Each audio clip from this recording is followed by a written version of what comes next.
Si hablamos del deporte más universal de todos, hablamos de fútbol, un juego que abarca de una punta del mundo a otra, desde los grandes estadios profesionales a los barrios bajos de las pequeñas urbes. Y es justo ahí donde arranca la historia de Ricardo Espadas. Nacido en una familia pobre y criado entre chabolas en Ciudad de México, el niño pronto encontró en el fútbol algo más que una afición.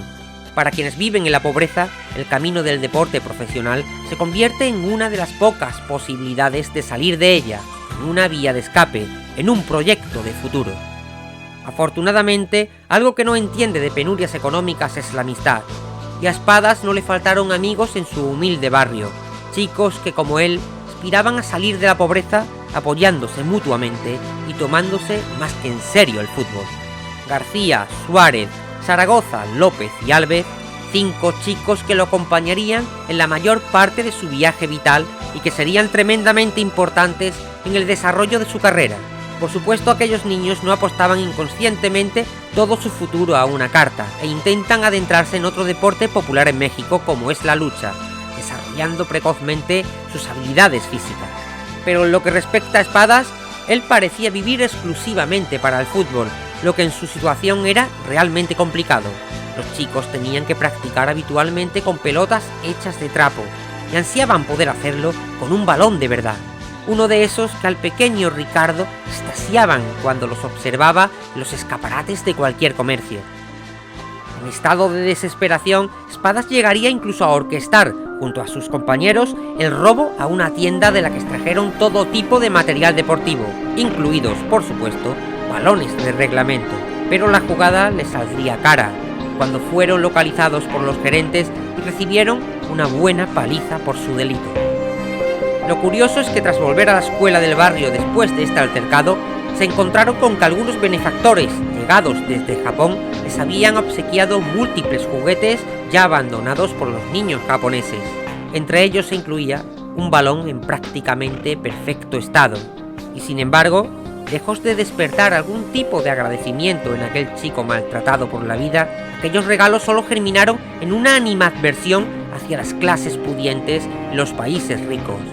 Mientras que ellos tenían que arriesgarlo todo y robar, los niños de Japón se desprendían de botas y balones que estaban como nuevos. Era a todas luces una injusticia. Pero ellos ahora podían aprovecharlo, y el pequeño portero, junto a sus amigos, comenzarían a entrenar y mejorar de verdad. Espadas creció endureciéndose personal y futbolísticamente.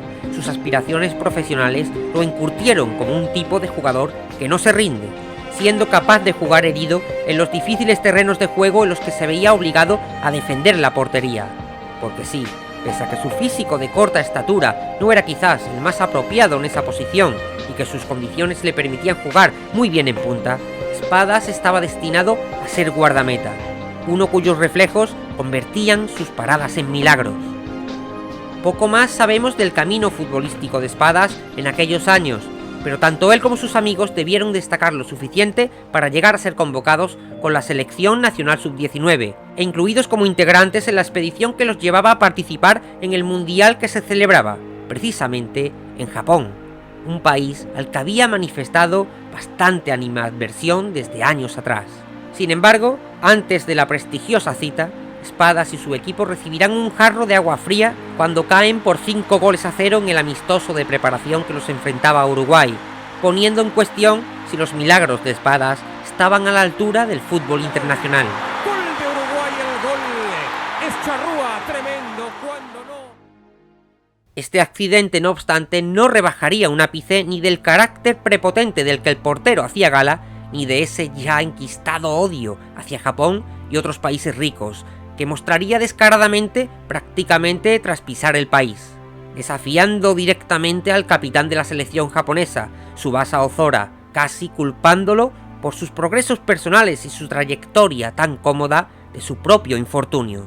Lo que en aquel momento el guardameta no sabía es que la suerte estaba de su lado y que tendría la oportunidad de plantar cara a los japoneses más pronto de lo que cabría esperar.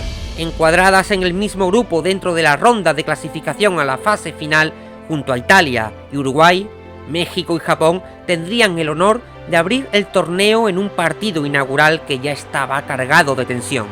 Para Espadas y los suyos este era además el mayor escaparate internacional que habían tenido nunca, y si ofrecían una buena actuación, un más que posible camino de salida desde su situación personal al ansiado gran contrato profesional que trajese la estabilidad a sus vidas. Así comenzaba un partido intenso e impredecible. Un partido en el que Japón descubría pronto que lo de aquel portero no eran simples bravuconerías. Espadas no solo acababa con cada oportunidad de gol que fabricaban los japoneses, también salía continuamente del área, adelantando mucho las líneas de su equipo y convirtiéndose en parte activa de su ofensiva. Desgraciadamente para México, Japón también tenía sus propios trucos en defensa. Misugi junto a los Tachibana mantenían a raya sus acrobáticos ataques. Wakashimazu hacía el resto. Pese al dinamismo del partido, el marcador se mantuvo quieto todo el primer tiempo. Pero tras el descanso, en México intentaron dar un nuevo paso al frente. Cuando su guardameta saltó al césped cambiando su equipación tradicional por una blanca, todos sabían ya que el equipo jugaría más intensamente en ataque, aunque para ello en México también tuvieron que sacrificar a uno de sus jugadores importantes. García veía la roja directa tras anular violentamente y sacar del partido a los Tachibana, obligando a Japón a usar una defensa más tradicional que no sería lo suficientemente eficiente cuando México comienza a sentirse cómoda con su espectacular juego aéreo, exigiendo más y más al portero japonés, que terminaría por ser batido, pero no por ninguno de los puntas mexicanos, sino por el mismísimo Ricardo Espadas en la más arriesgada acción, plantándose en área contraria para dar la ventaja a su equipo y convertirse de un plumazo en el centro de atención del partido y, por qué no, del campeonato. Un portero que subía alocadamente y marcaba, además de detener cada disparo del rival. Espadas entraba en el circuito del fútbol internacional de forma espectacular, arrancando a los aficionados mexicanos de sus asientos. México parecía comenzar realmente bien el campeonato.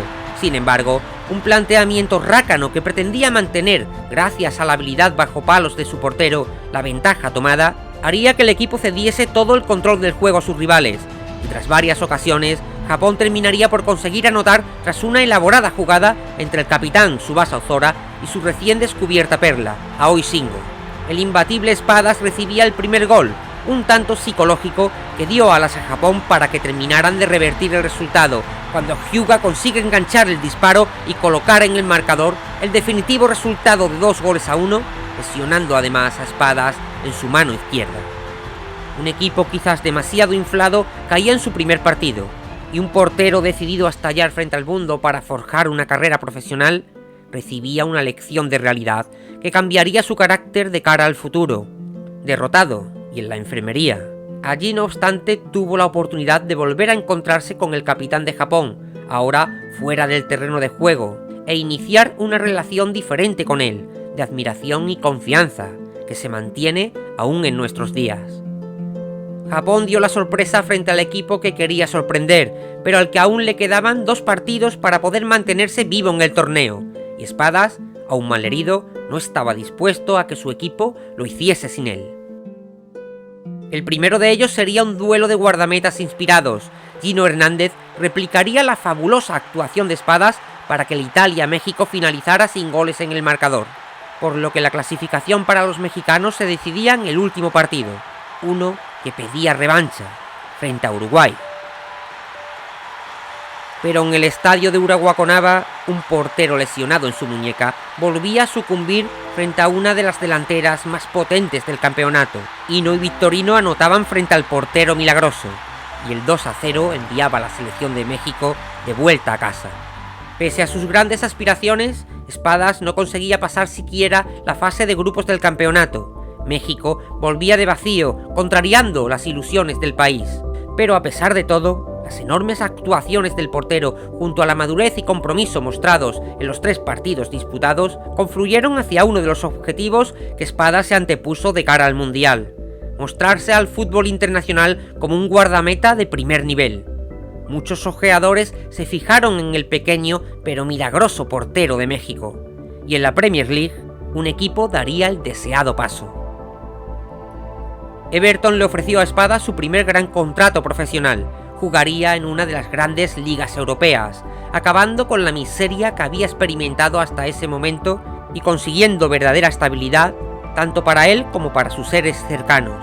Un objetivo cumplido, que le permitía, ahora sí, centrarse plenamente en el fútbol y la competición, aspirando a resarcirse con su selección del varapalo recibido en el sub-19.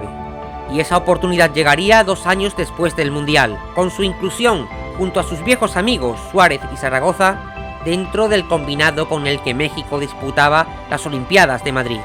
Una oportunidad que se adelantaría además incluso a los propios Juegos. Japón realizaba su preparación de cara a este campeonato precisamente en México, y por supuesto la selección local los enfrentaría en un partido amistoso, pero imbuido por las ganas de revancha de Espadas y de sus compañeros. En esta nueva selección, el portero fue desplazado como capitán por uno de los jugadores mayores de 23 años que la Federación Mexicana había convocado, la gran estrella Hugo Ramírez.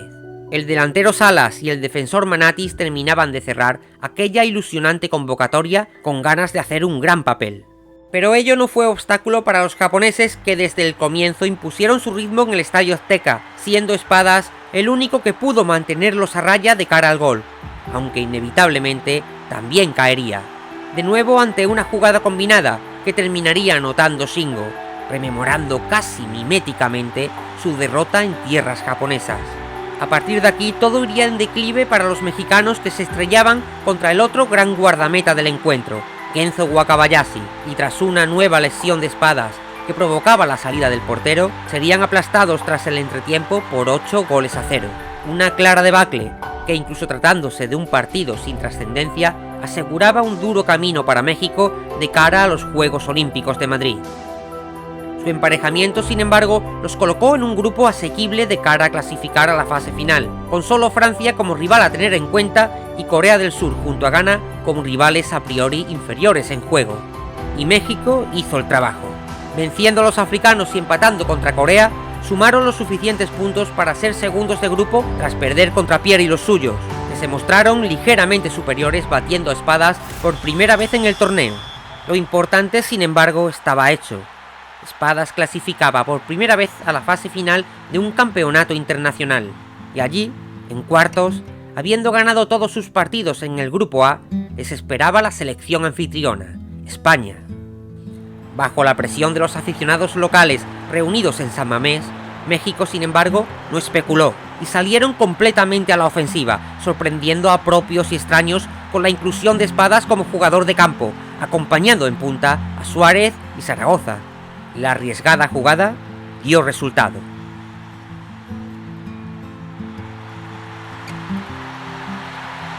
Espadas marcó no un gol, sino 2, para inmediatamente y con el resultado ya de cara, colocarse bajo palos intentando asegurarlo.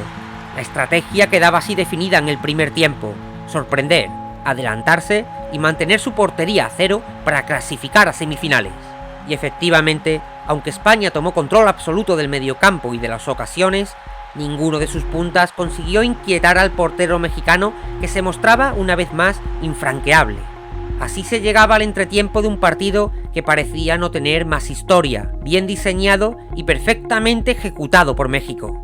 Sin embargo, en el segundo tiempo, un actor inesperado haría su improvisado monólogo, interfiriendo en este planificado guión del partido. Micael, mediocentro español del Numancia y uno de los jugadores más destacados de su selección durante la fase inicial con sus continuas asistencias de gol, tomó las riendas del encuentro, echándose todo el juego a la espalda para destruir por completo a México. ¡Y gol, gol, gol, gol, gol! ¡Y gol de España! Quinto, ya que se acabe esta miseria, que se acabe de una vez por todas. En una exhibición sin precedentes, él solo consiguió perforar hasta en 6 ocasiones la portería de Espadas, revirtiendo el resultado para ganar el partido y eliminar a México del torneo, a la vez que humillaba a un portero que jamás había recibido tal cantidad de goles en un solo partido, menos aún de un solo jugador. El baluarte de la selección de México quedaba así expuesto como nunca antes, y su talento cuestionado frente al mundo. Tras la Olimpiada, Espadas iniciaría la pretemporada en Europa preparándose para el campeonato inglés. de nuevo en el escaparate mundial durante 9 meses con el Everton, de nuevo probándose en la élite del fútbol, intentando resarcir la debacle olímpica y volver a ser una referencia bajo palos. Temperamental, inteligente, arriesgado, Ricardo Espadas es un jugador que no deja a nadie indiferente. Su estilo de juego lo convierte en uno de los guardametas más especiales del mundo, con una polivalencia casi única y unas cualidades innatas como portero que van mucho más allá de sus limitaciones físicas. Es también un referente para sus compañeros de equipo por su carácter fuerte e indomable, que compensa su aún escaso bagaje en cuanto a títulos con actuaciones que nadie olvida, las de un guardameta que se adueña del protagonismo en cada partido, las del portero más grande de toda América.